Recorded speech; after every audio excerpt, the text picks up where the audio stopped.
আজকে দেখো তোমাদের সামনে নিয়ে এসেছি সয়াবিন বিরিয়ানি। পুরো রেসিপিটা তোমরা দেখো আর অবশ্যই একবার বানিয়ে খেয়ে দেখবে, নিশ্চয়ই তোমাদের ভালো লাগবে। তো বন্ধুরা, আমার চ্যানেলে সবাইকে স্বাগত জানাই। তো আজকে দেখো এই অসাধারণ রান্নাটি ছোট থেকে বড় সবার খুব পছন্দ হবে। এই রান্নাটির পুরো পদ্ধতি আমি তোমাদের দেখাচ্ছি। তো তার জন্য আমার লেগেছে প্রথমে গোবিন্দভোগ চাল, সয়াবিন, গাজর, আলু, পেঁয়াজ, টমেটো। এর মধ্যে তোমরা আরও নানান রকম সবজি অ্যাড করতে পারো। তো বন্ধুরা, ভিডিওটি স্কিপ করো না, পুরো ভিডিওটা দেখো। রেসিপিটা তোমাদের নিশ্চয়ই ভালো লাগবে আর অনুরোধ করবো সবাই একবার এভাবে বানিয়ে খেয়ে দেখবে। তো দেখো, প্রথমে আমি সয়াবিনটাকে আর আলুটাকে হলুদ আর লবণ দিয়ে মাখিয়ে নেব। আর এদিকে চালটাকে আমি ঝরিয়ে রেখেছি। তো আমি একটা কড়াই নিয়ে নিয়েছি, তার মধ্যে নিয়ে নিলাম সরষের তেল। কিছুটা পেঁয়াজ আমি একটু ভেজে তুলে নেবো বেশটার জন্য। তো সেই জন্য আমি পেঁয়াজটাকে একটু ভালো করে ভেজে নেব। সামান্য একটু লবণ দিলে ভাজা ভাজাটা তাড়াতাড়ি হয়ে যায়, তাই আমি সামান্য লবণ দিয়ে দিলাম।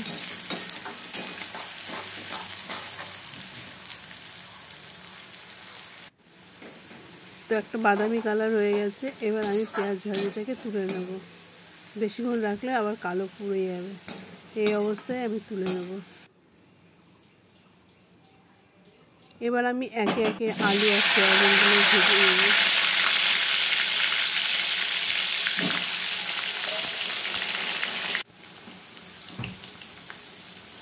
যেহেতু আমার অল্প কটা গাজর দিয়েছি, সেই জন্য আমি তেলের মধ্যে একসাথে আলুর সাথে ভেজে নিলাম।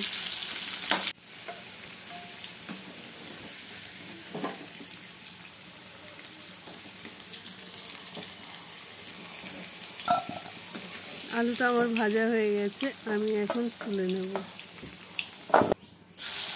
আর এদিকে আমি সয়াবিনগুলো এখন ভেজে নেব।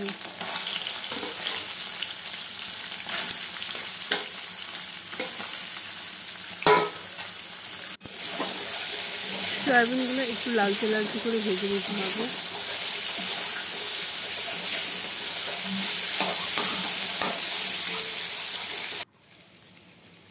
তার মধ্যে আমি দিয়ে দিচ্ছি একটু কাজু আর কিশমিশ।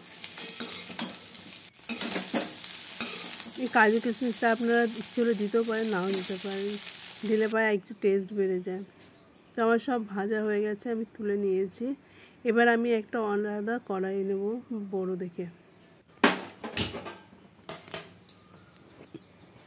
তো এবার কড়াইতে আমি সর্ষের তেল দিয়ে দেবো।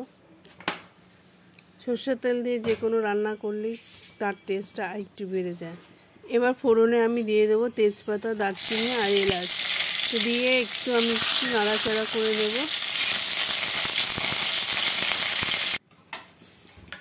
এবার আমি দিয়ে দেবো পেঁয়াজ।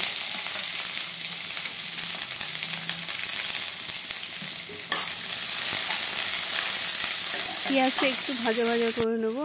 এবার আমি দিয়ে দেবো তার মধ্যে লবণ।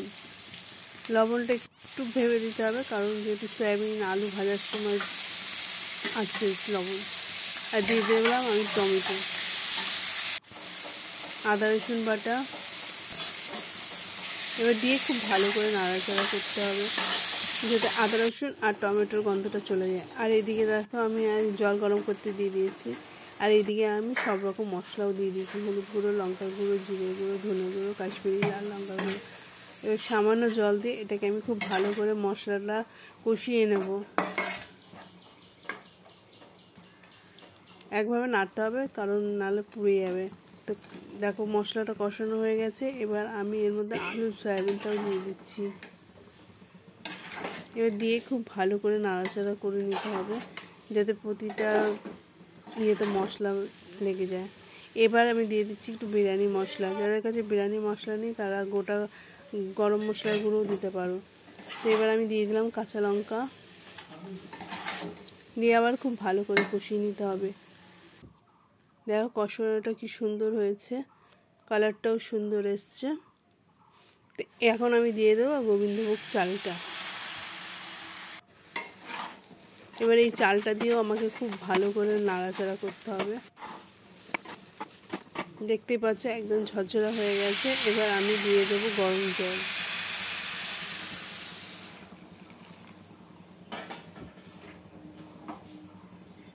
একটু আমি নাড়িয়ে নেব।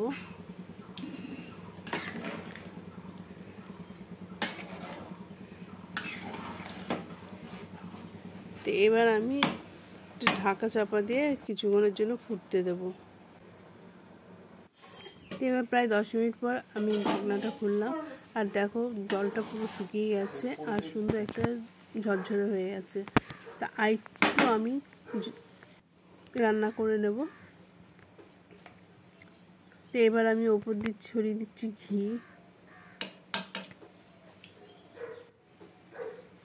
কুচানো ধনেপাতা, আর আলাদা যে পেঁয়াজটা ভেজে রেখেছিলাম সেই বেরেস্তাটা। তো এবার এটা খুব ভালো করে আমার সাজানো হয়ে গেছে। তো এবার আমি কিছুক্ষণের জন্য হালকা আঁচে দমে দিয়ে রাখবো। তো রান্নাটি আমার পুরো কমপ্লিট হয়ে গেছে।